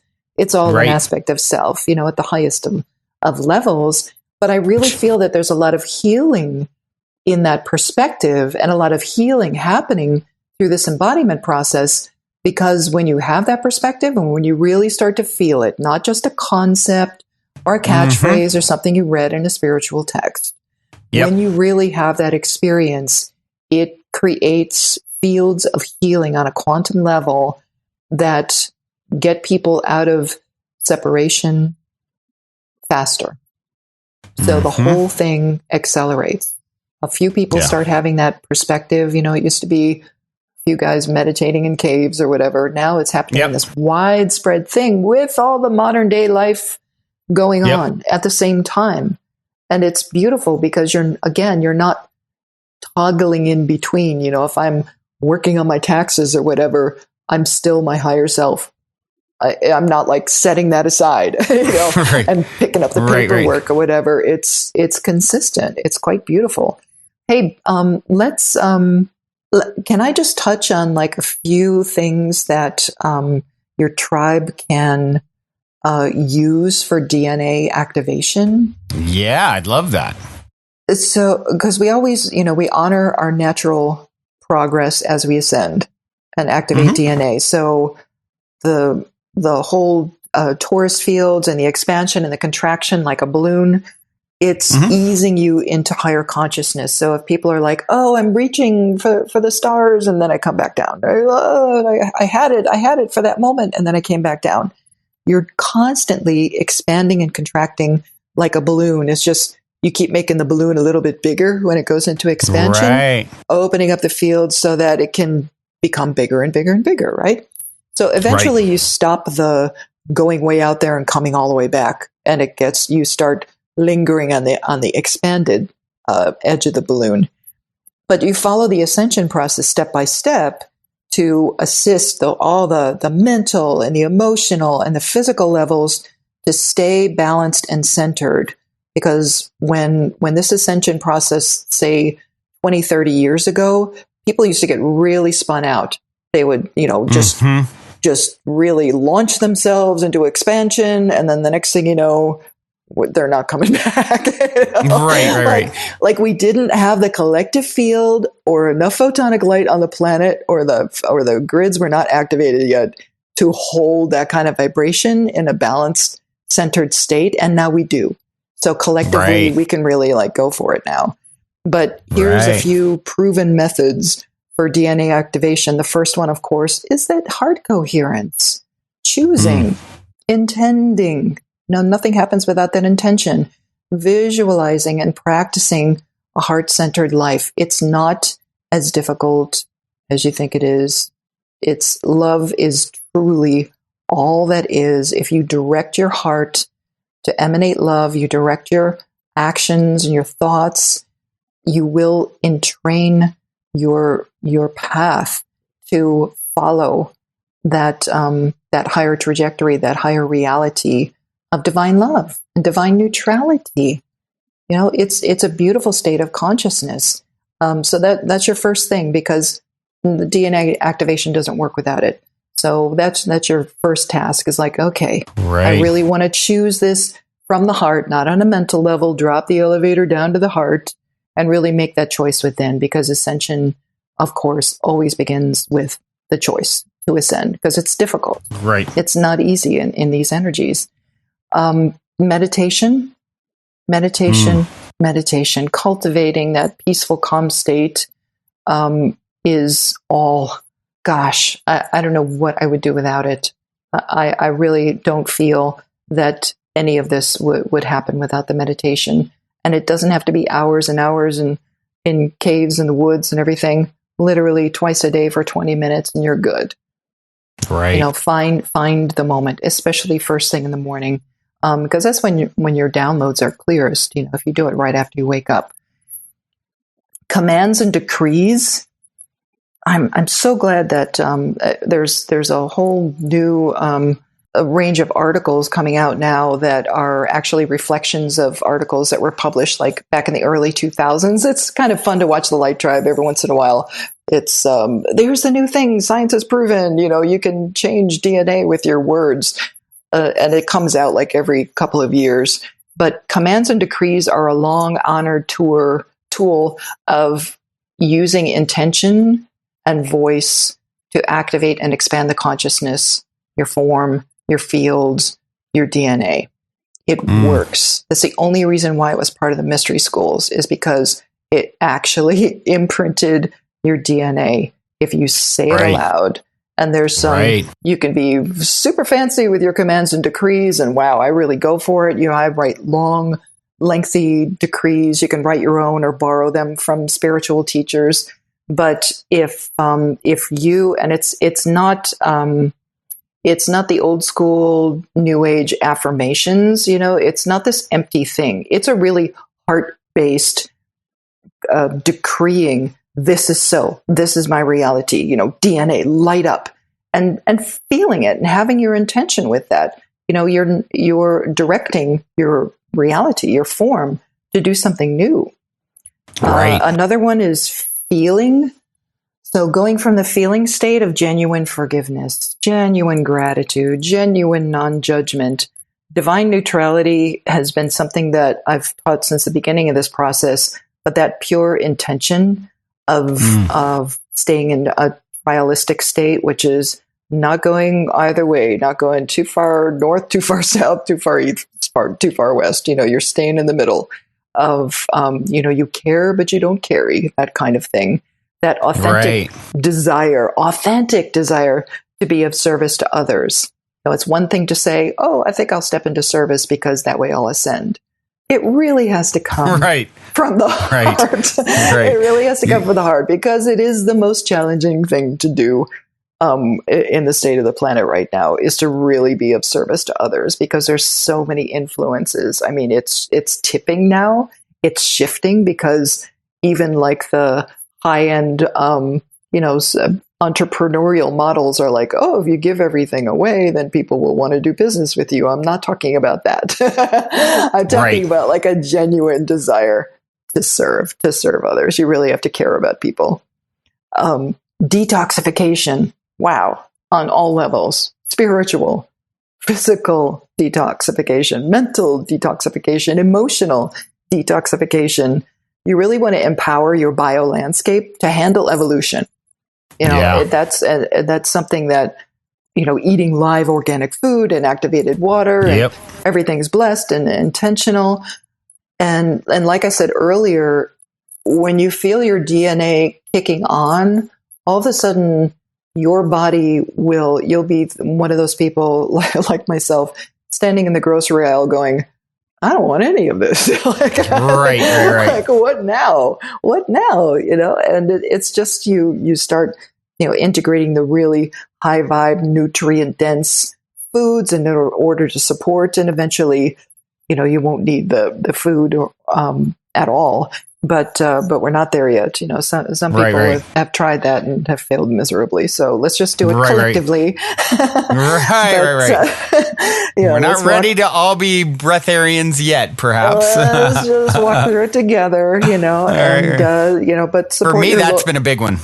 That's been a big one. Change? I've changed. Yeah, I went from, eating a lot of crappy foods in my life to now. I mean, I started, I'm not sure if you're familiar with Purium, but, and they sponsored the show, or I aligned with Purium as a sponsor of the show a year plus ago. And it's been awesome. I mean, I've had 2 Purium shakes today. I'm like, I crave it so much. And it's just, of course, it's it's very high vibe. I mean, you talk about intention. I've, know the owner, both of them. And, I've seen one of them, Dave cry talking about healing the planet with superfoods, and he lives in a converted barn. He has this huge company, and he lives in a converted barn in the middle of nowhere. He doesn't care about Ferraris or fancy houses, or he cries talking about healing the planet with superfood. And you have this food that's been dehydrated at room temperature, all organic, tested to the molecular level. And, I started about a year ago, and I found it really an easy way. Obviously, nothing beats having whole, fresh vegetables or what have you, but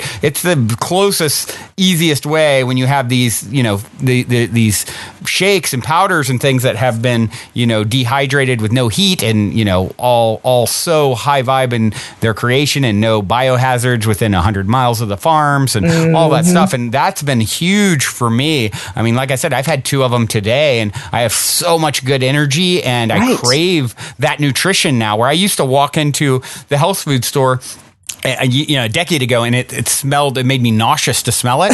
Now I walk in, I walk in, I'm like, oh, this place smells like heaven. You change your DNA. You change. Yeah. It's crazy how it changes. I would have never thought, I grew up in Virginia on, having, fried chicken and Pop-Tarts for breakfast. It's interesting to see people out there who think that, never for me. I could never give up whatever my crappy diet is. It's like, no, you actually reprogram yourself. So you start craving. A great way to just even test this, guys, that I found is, they say to have a couple glasses of water right when you wake up in the morning is a wonderful thing to do, right? Well, if you notice, a lot of times, a lot of you guys out there are probably having hardly any water throughout the day. So I challenge you tomorrow, get up, have a couple big glasses of water, and watch all of a sudden your body, at the end of having all that water, you'll be thirsty still because all of a sudden you're like craving more of it. Like, it's very interesting. So the same thing kind of I found happens with food, healthier food over time, all of a sudden it's like, oh, I just got a taste of that. My body got a taste of it. Now it's asking me for more, Right. So it's a really interesting process that I've went through and witnessed firsthand. Yeah. And the kind of migration to the high vibe stuff. And even like for me, I've been a consistent faster. So doing water fasts and juice fasts at first and then water fasts. And I have boundless energies during a fast. And I'm just like, they say it's the best thing you can do for yourself, basically now. It truly is. It's like you get the body doesn't have to focus on, processing and detoxifying whatever it is you're putting in your mouth. And all of a sudden it starts cleaning house and activating stuff and resting, getting to rest. Finally, cells are regenerating and your DNA is getting turned on. And it's everybody, please try it at least once. Do like a 3-day fast, or if you've never done it before, 1 day. Yeah, I've done like 36 hours. And one of the the only reason I haven't done 3 or 5 days yet is because of worried about because they say the first few days you can have a, drop in energy and it can be difficult. And then you get all this boundless energy and everything.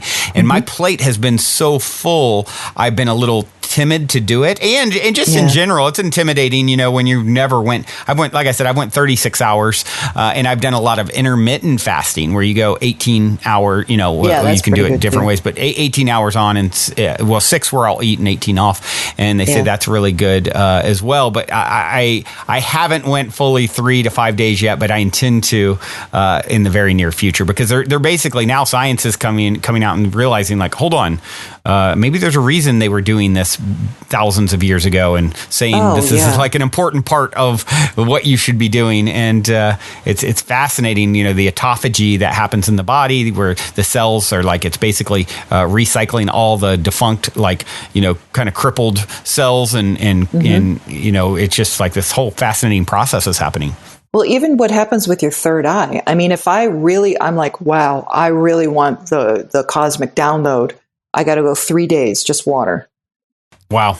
And all of a sudden, I am in a completely different state of consciousness, and not like weirded out or floaty or anything like that. Like, I am so clear. I see everything. It's like incredible. So I do that consistently.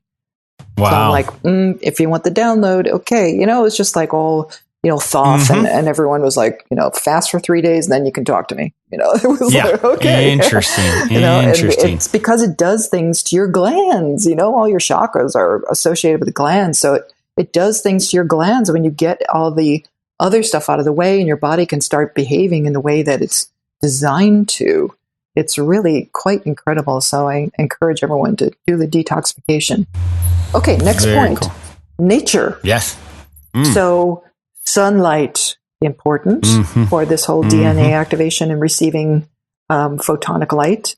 Earthing, bare feet on the ground, getting in natural bodies of water is really helpful. If you're one of those people who's experiencing like your body vibrating all over, or you're feeling anxiety because your fields are getting like too, not too expanded, but you're feeling your vibration getting very high sometimes. And sometimes it can trigger anxiety because you're like, oh my gosh, I'm going to vibrate out of my body.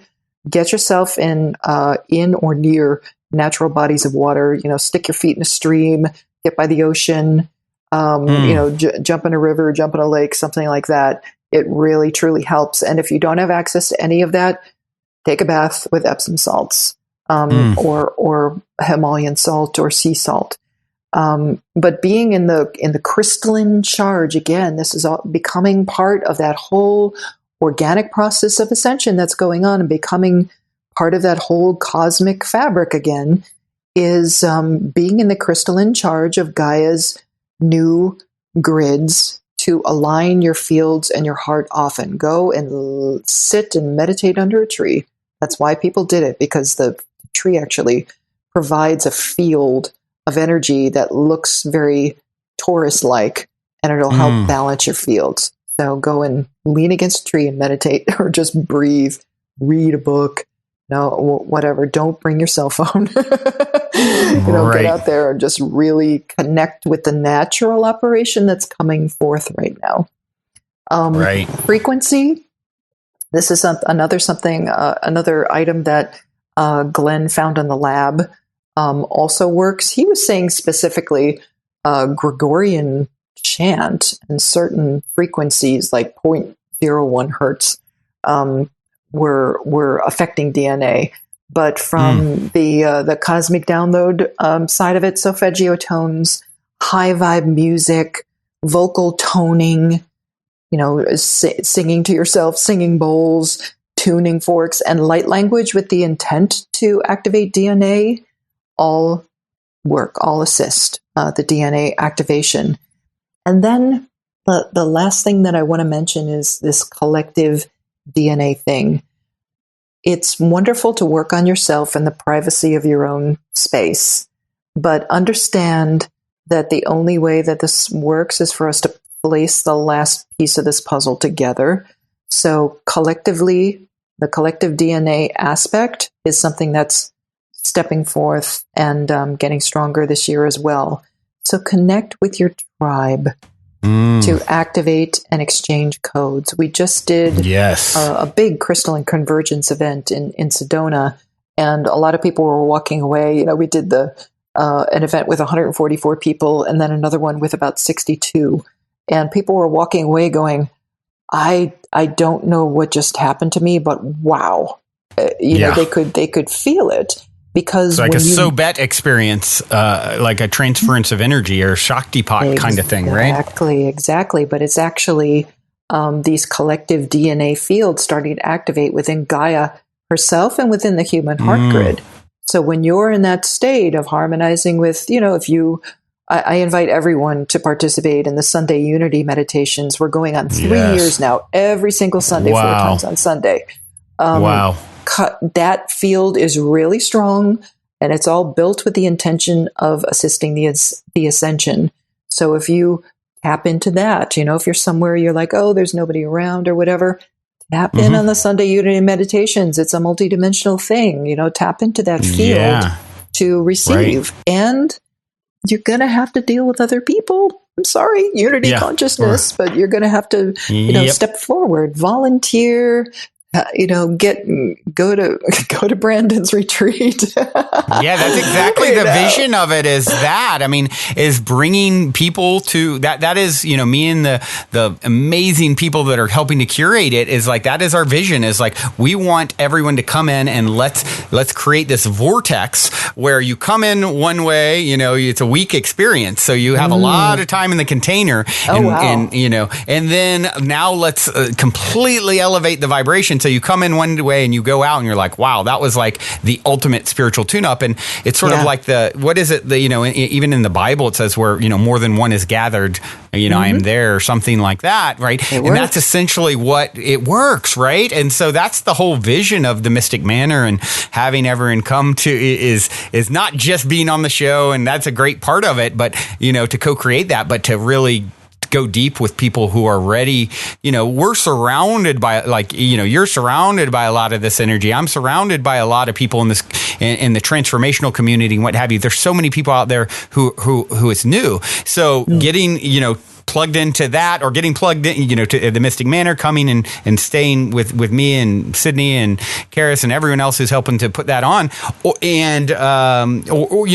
like you said, I think what you're doing is awesome, because these global meditations, it's a way to start linking up from your home, right? And starting to play in these energy fields, which really aren't bound by space-time physicality, right?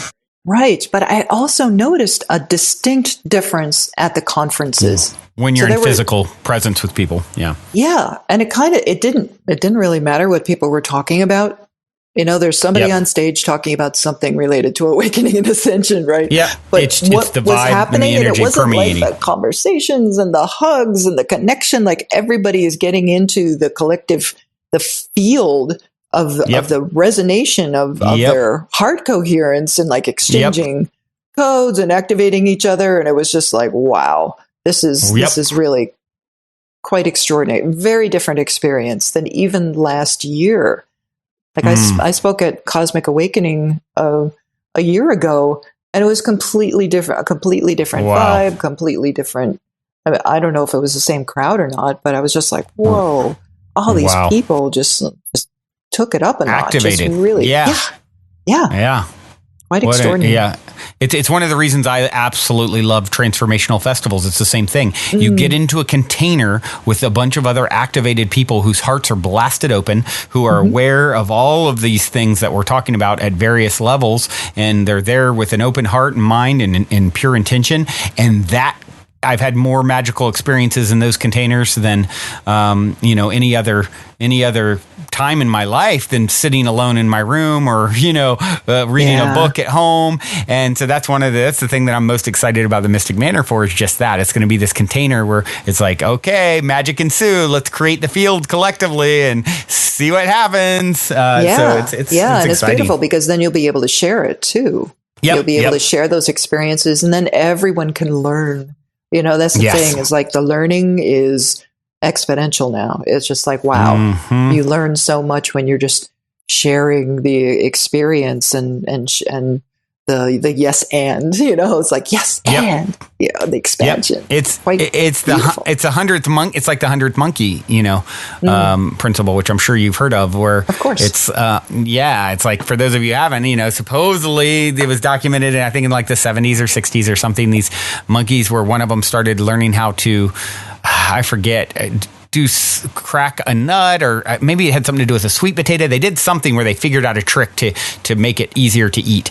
And then the other monkeys noticed it and started copying. And then next thing they know, on a whole nother island that is, remote, that was not connected, they observed, researchers observed the same thing happening. So this was somehow in the collective field of this monkey vibration, where once enough of them started doing it, it sort of spread through the collective consciousness. And we are, it's like Christopher Ryan says in one of my favorite talks, he read the book Sex at Dawn, and like talking about us and how we compare to, bonobos and chimps. And he's like, we're not like apes, we are apes. We're like 97% bonobo. So it's really interesting to think about it in that way. Now you're demonstrating something for someone, for another, part of the collective, and now it spreads through that demonstration, and then beyond even,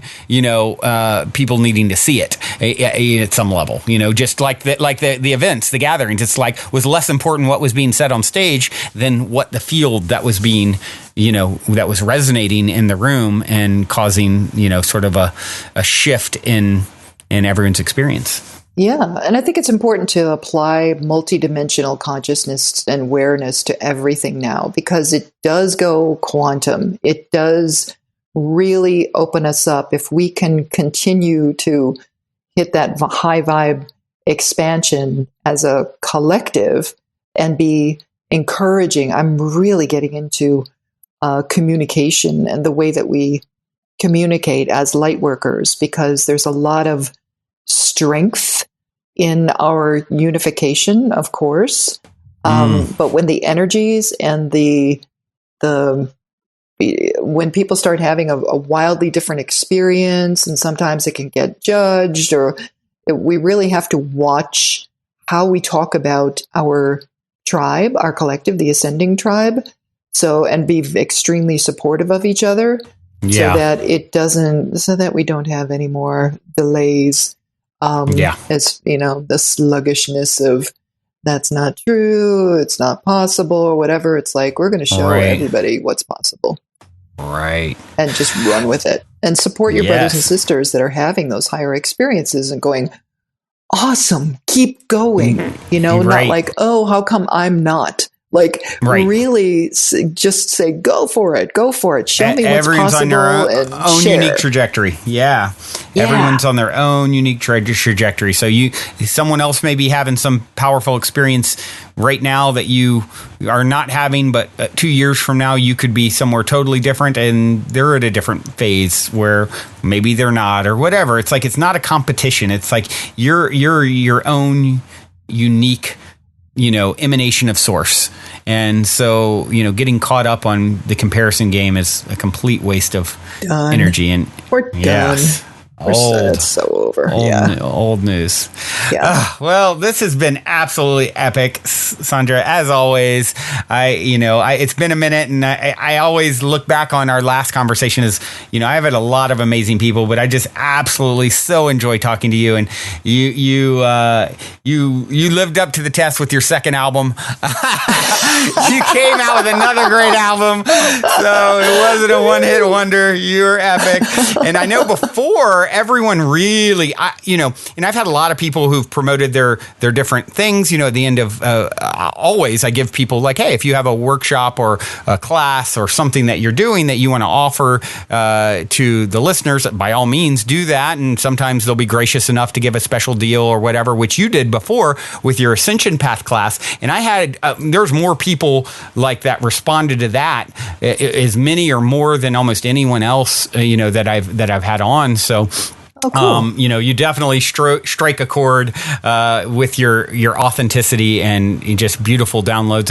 And I know you have something new that you mentioned at the top of before we started recording, a new class that you're focused on now.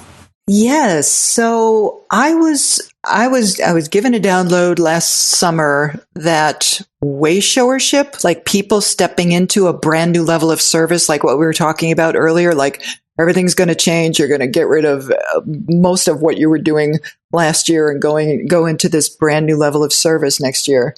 So I created this class to prepare people, to assist people who were going through that. And whether it's called Wayshower Empowerment.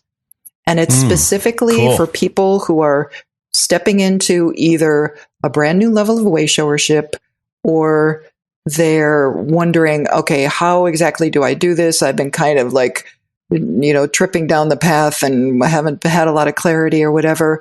So I did it in the Sandra way, with a very deeply comprehensive step by step, a ton of information, modules, videos, meditations, like all of that, and poured into this class. Like, how do you do it? How do you stay aligned? How do you discover that next level of service? How do you stay focused throughout the day and deal with the energies of embodiment at the same time you're trying to assist other people? While you're going through this process, it deals with communication. It deals with how to light and code your service. It deals with every aspect of providing a light worker service, a service that's in service to the ascension, to the awakening, to spirituality in this new light. So rather than go over, anything that's been addressed before, it's dealing with where we are right now. So it was kind of like a precogged class for what we're experiencing right now. So it's about literally empowering wayshowers who want to express themselves and are wondering, how do I express myself in this new thing that I am, this new thing that I am in the process of becoming, and how can I truly serve and discover my new gifts and bring them forward with integrity, because everything has to be with intention and integrity. Yes. Clear and direct communication has to have an aspect of co-creation to it. And then I also address like all the challenges of way showing and how you deal with that. Because a lot of people don't do it because they're afraid of what other people are going to think, or how do I do that? How do I get by? What do I do about this? What do I do about that? What if that person says this? How do I deal with, too many clients, not enough clients, all that stuff. I threw it all into Wayshower Empowerment. So it's right where we are right now. That sounds robust and epic. It is epic. I make epic classes. You know that. I know. I have 0.0 doubt, Sandra. You are because you are epic, and you are willing to do something similar as before, which is give everyone a very, very generous discount. Correct? Yes. So the class sells for $333, but Positive Heads, how about $222? And we'll give you a special link on your site, right, Brandon? Yeah. I'll put it. We'll put it at positivehead.com / wayshower. So positivehead.com / wayshower. That's WAYSHOWER. Yeah. Great. And awesome. I'll have a description of all that stuff in the link. So yeah, check it out. Yeah, very, very cool. I certainly appreciate you doing that. And I know those who feel called to participate in the Wayshower Empowerment class appreciate it as well. So thank you, Sandra, so much for putting that together. And thank you so much for coming on. We're definitely running longer than I normally do because there's so much. I feel like I could talk to you forever and a day. And we're going to have to do that. We'll get you on Optimistic if you're going to be in the LA area. Yeah, let's make that happen. Exciting, brother. Okay. So stay tuned, everyone, for that. And with that being said, Sandra, you have a wonderful, wonderful rest of your now. And until we cross paths again, journey well, my friend. Blessings, brother. Absolute honor to connect with you. Thank you. Well, everyone, that concludes this week's interview episode. Before we sign off, I wanted to let you all know that we have finally created the Game with the Universe on our website, where you can choose the first number that comes to your mind, and it'll pull up that episode number of the podcast. I've been saying this is a great way to co-create synchronicity and magic with your higher self for quite some time by doing this manually. But now, if you go to positivehead.com /YO universe, there is a super fun and simple interface to play this game with your higher self. I firmly believe just by setting the intention to play in this way, it opens up the door for magic, and it's a synchronistic way to hone in on nuggets of wisdom out of the huge catalog of episodes that are specifically appropriate for you at this time in your journey to becoming the next greatest and grandest version of yourself.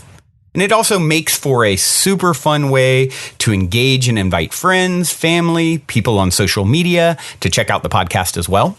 So be sure to check out positivehead.com /YOUNIVERSE and be sure to tell all your friends so they can play a game with the universe, which also helps the show to reach new people, which I greatly appreciate.